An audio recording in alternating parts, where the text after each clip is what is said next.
Assalamualaikum warahmatullahi wabarakatuh. Perkenalkan, nama saya Dede Ipan dengan nomor NIM 28920500036. Saya dari Prodi Manajemen Fakultas Ekonomi dan Bisnis dengan Bapak dosen mengampu Bapak Mulyono SHMM. Di sini saya akan mencoba menjelaskan mengenai materi pasar uang dan modal. Terus ini diajukan untuk memenuhi tugas ujian tengah semester tahun 2022. Aktivitas manajemen keuangan adalah penggunaan dana, yaitu aktivitas untuk menginvestasikan dana pada berbagai aktivitas oleh dana, yaitu aktivitas untuk mendapatkan sumber dana, baik dari sumber dana internal maupun sumber dana eksternal perusahaan. Aktiva adalah kekayaan suatu badan usaha berupa hak atau benda yang dikuasai dan telah diperoleh perusahaan melalui kegiatan atau transaksi di masa lalu. Sumber dana yang pertama dari dalam perusahaan atau internal. Sumber dana dari dalam perusahaan atau internal source dapat diartikan sebagai bentuk dana yang pemenuhan kebutuhan dananya berasal dari dalam perusahaan itu sendiri. Dengan kata lain, dana dengan kekuatan atau kemampuan sendiri. Dana dari dalam perusahaan terdiri atas dana yang berasal dari pemilihan perusahaan, saldo kekurangan keuntungan yang ditanam kembali dalam perusahaan, surplus dana, dan akumulasi penyusutan atau yang disebut sebagai cadangan dana, terdiri atas nilai buku dan nilai pasar dari harta yang dimiliki perusahaan. Yang kedua, sumber dana dari luar perusahaan atau eksternal. Sumber dana dari luar perusahaan atau external source yaitu pemenuhan kebutuhan dana diambil atau berasal dari sumber-sumber dana yang ada di luar perusahaan. Dana yang berasal dari luar perusahaan berasal dari pihak bank, asuransi, dan kreditur lainnya. Dan yang berasal dari para kreditur adalah hutang bagi perusahaan yang disebut sebagai dana pinjaman. Permasalahan sumber dana. Di sini ada asal sumber dana, kebaikan dan keburukan. Asal sumber dana dari internal. Kebaikan dapat dimulakan sewaktu-waktu. Kedua, tidak ada kewajiban membayar bunga. Ketiga, tidak ada kewajiban mengembalikan. Keburukannya, jumlah dana sangat terbatas. Yang kedua, perusahaan dihadapkan pada pilihan untuk digunakan sendiri atau hal lain yang lebih menguntungkan. Eksternal, kebaikannya, jumlah dana tidak terbatas. Kedua, dapat diperoleh dari beberapa sumber. Yang ketiga, bersifat fleksibel. Keburukan dari eksternal yaitu perusahaan dikenakan beban bunga untuk utang. Yang kedua, ada kewajiban untuk mengembalikan. Pendanaan jangka pendek. Keuangan jangka pendek atau short term financial management merupakan pengelola aktifnya lancar, merupakan kas, surat berharga, piutang, persediaan, dan bersifat lancar perusahaan. Utang dagang, wesel bayar, kewajiban yang masih harus dibayar. Untuk mencapai keseimbangan antara laba dan risiko agar memberikan kontribusi nilai positif terhadap nilai perusahaan. Tipe pendanaan.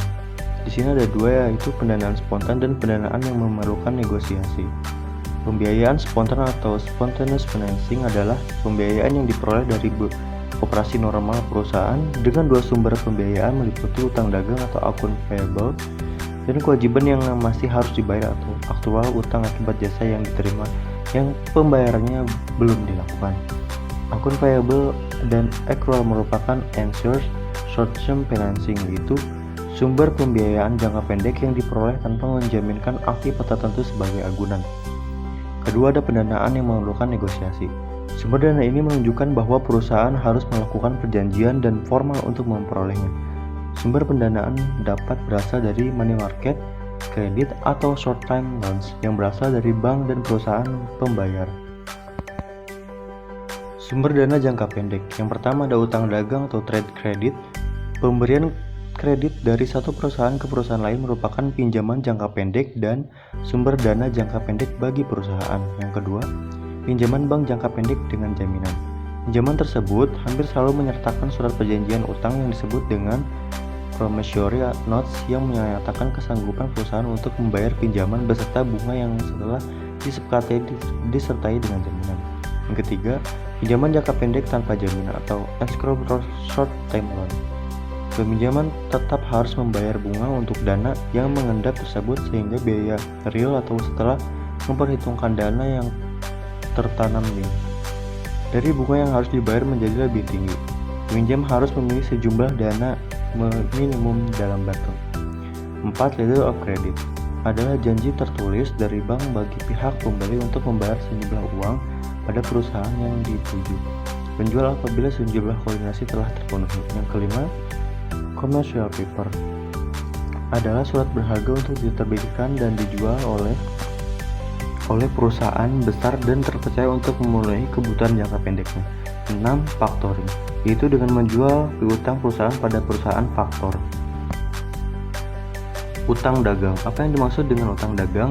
Menurut Abdul Halim 1149, utang dagang adalah hutang lancar yang berasal dari transaksi pembelian barang dagangan, bahan baku dan bahan pembantu, bahan habis pakai dan jasa. Jasa yang diperlukan dalam rangka kegiatan normal perusahaan. Contohnya, jika sebuah restoran berutang uang kepada perusahaan makanan atau minuman, barang itu adalah bagian dari persediaan atau inventaris, dan dengan demikian bagian dari hutang usahanya atau trade payable. Mengapa perusahaan mempunyai hutang dagang? Pada umumnya, utang jenis ini muncul karena transaksi jual beli barang dagangan dengan dilakukan secara kredit atau pembayaran tempo. Jangka waktu pembayaran hutang dagang ini sesuai kesepakatan. Letter of Credit. LC adalah sebuah instrumen yang dikeluarkan oleh sebuah bank atas nama salah satu nasabahnya, yang menguasakan seorang atau sebuah perusahaan penerima instrumen tersebut menarik wesel atas bank yang bersangkutan atau atas salah satu bank korespondennya bagi kepentingan berdasarkan kondisi-kondisi atau persyaratan-persyaratan. Contohnya, importer yang ingin membayar langsung atau ditangguhkan semua itu dibantu oleh pihak bank. Apakah LC bisa dijaminkan? LC diterbitkan oleh bank atau issuing bank dapat dijadikan sebagai jaminan pembayaran kepada eksportir. Dalam hal ini, LC dapat disebut sebagai dokumentari kredit atau kredit berdokumen. Apa tujuan dari letter of credit? Fungsi dan tujuan utama dari diberlakukannya layanan letter of credit ini adalah untuk mempermudah kegiatan ekspor dan impor.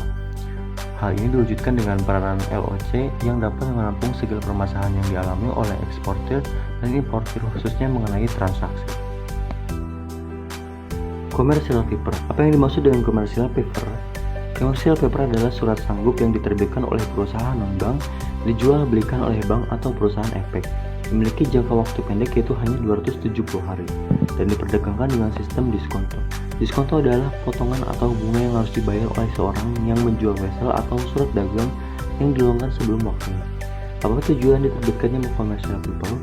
Commercial paper sebagai suatu instrumen surat hutang jangka pendek yang diterbitkan oleh penerbit. Apa kelebihan commercial paper bagi penerbit?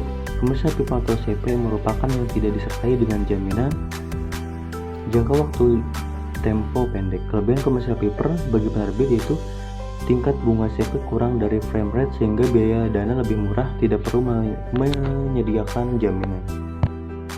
Factoring. Jelaskan apa yang dimaksud dengan factoring.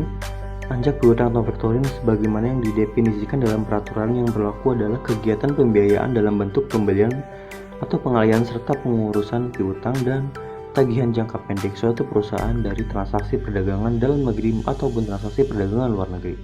Apa manfaat dari factoring?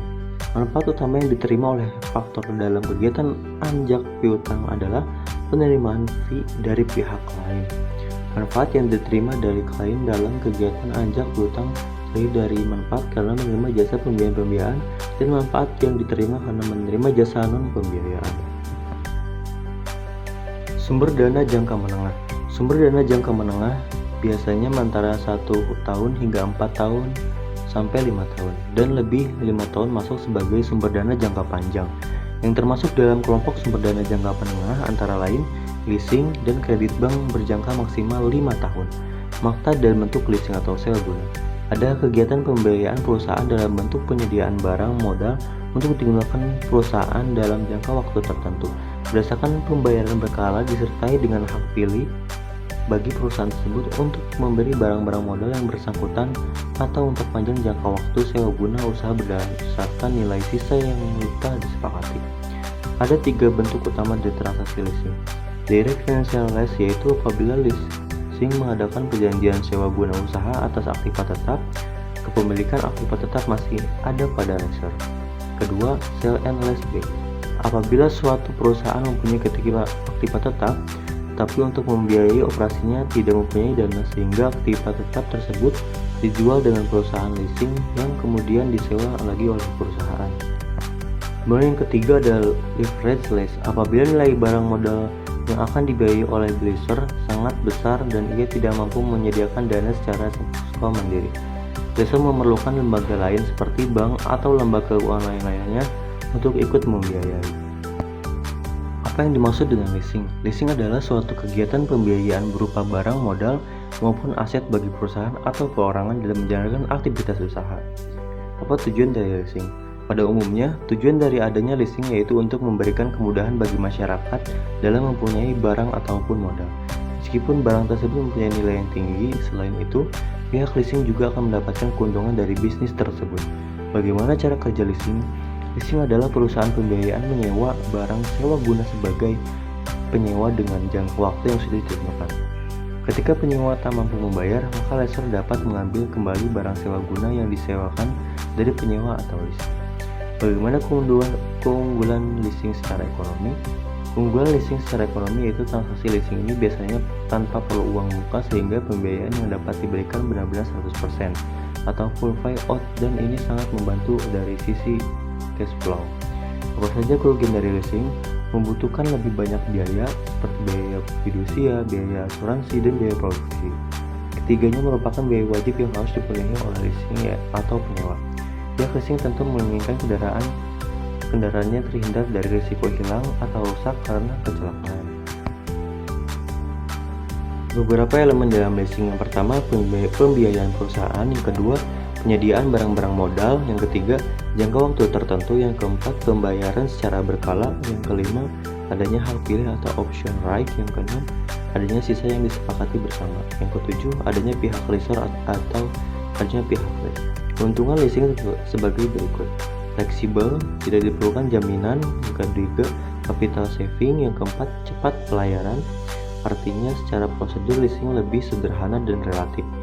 Yang keenam, pembayaran asuransi diperlukan sebagai biaya operasional. Yang keenam, sebagai pelindung terhadap inflasi. Yang ketujuh, adanya kepastian hukum. Artinya perjanjian leasing tidak dapat dibatalkan dalam keadaan keuangan umum yang sangat sulit, sehingga dalam keadaan keuangan atau moneter yang sesulit apapun, perjanjian leasing tetap berlaku. Golongan leasing di sini ada 5, yaitu capital leasing, kedua operating lease, ketiga sales type lease atau lease penjualan, keempat leverage lease, dan kelima cross border lease.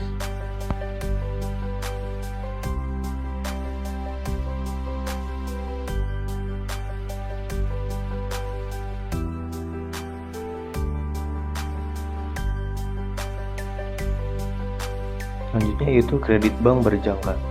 Term loan adalah salah satu jenis pembiayaan jangka menengah yang dikeluarkan oleh komersial bank, asuransi, dana pensiun, lembaga pembiayaan pemerintahan, dan supplier. Term loan memiliki biaya yang lebih rendah dibandingkan dengan penerbitan obligasi atau saham karena adanya biaya emisi, pendaftaran, dan biaya lainnya berkaitan dengan penerbitan obligasi atau saham. Term loan mempunyai kelebihan pada panjangnya periode pinjaman, sehingga peminjam dapat memanfaatkan pinjaman tersebut lebih lama dan bagi kreditur. Term loan ini dapat dijual belikan jika kreditur membutuhkan pemberian dana segera. Besarnya tingkat bunga term loan ditentukan oleh beberapa faktor seperti tingkat bunga umum, besar kecilnya pinjaman, jatuh tempo, jumlah utang yang telah dimiliki sebelumnya. Pada umumnya bunga term loan akan lebih besar daripada bunga utang jangka pendek karena pemberian term loan dianggap lebih beresiko dibanding dengan utang jangka pendek. Salah satu risiko term loan adalah interest rate rate, yaitu akibat perusahaan tingkat bunga, dan risiko yang timbul akibat tidak dapat diinvestasikan kembali pembayaran diterima dari peminjaman yang lebih kecil. Sumber dana jangka panjang. Agar dapat memulai usahanya, perusahaan harus mengeluarkan dana untuk bangunan dan peralatan. Pencarian dana jangka panjang ini dapat diperoleh dari luar perusahaan berupa pembiayaan melalui utang atau debt financing, ataupun dari dalam perusahaan dengan pembelanjaan sendiri dari modal. Utang jangka panjang atau long-term debt adalah salah satu bentuk perjanjian antara peminjam dengan kreditur, dan kreditur bersedia memberikan pinjaman sejumlah tertentu dan peminjam bersedia untuk membayar secara periodik yang mencakup bunga dan pokok pinjaman. Utang jangka panjang atau long term debt merupakan utang yang jangka waktunya adalah panjang, umumnya lebih dari 10 tahun. Jenis dan bentuk utama dari utang jangka panjang yaitu pinjaman obligasi. Obligasi adalah surat utang jangka menengah ataupun jangka panjang yang dapat diperjualbelikan. Jenis-jenis obligasi. Obligasi biasa ataupun adalah obligasi yang bunganya tetap dibayar oleh debitur dalam waktu-waktu tertentu. dengan tidak memandang debitur memperoleh keuntungan atau tidak. Kedua, obligasi pendapatan atau income bonds adalah jenis obligasi yang pembayaran bunga hanya dilakukan pada waktu-waktu debitur atau perusahaan yang mengeluarkan surat obligasi tersebut mendapatkan keuntungan.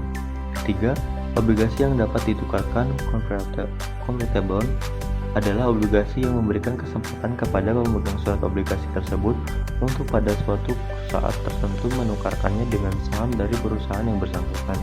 Yang keempat, pinjaman hipotek atau mortgage adalah pinjaman jangka panjang yang pemberi uang atau kreditur diberi hak hipotek terhadap suatu barang tidak bergerak. Para ahli menyebutkan hipotek merupakan bentuk hutang jangka panjang dengan agunan aktiva tidak bergerak atau tanah bangunan. Dalam perjanjian kreditnya disebutkan secara jelas aktiva yang dipergunakan sebagai agunan.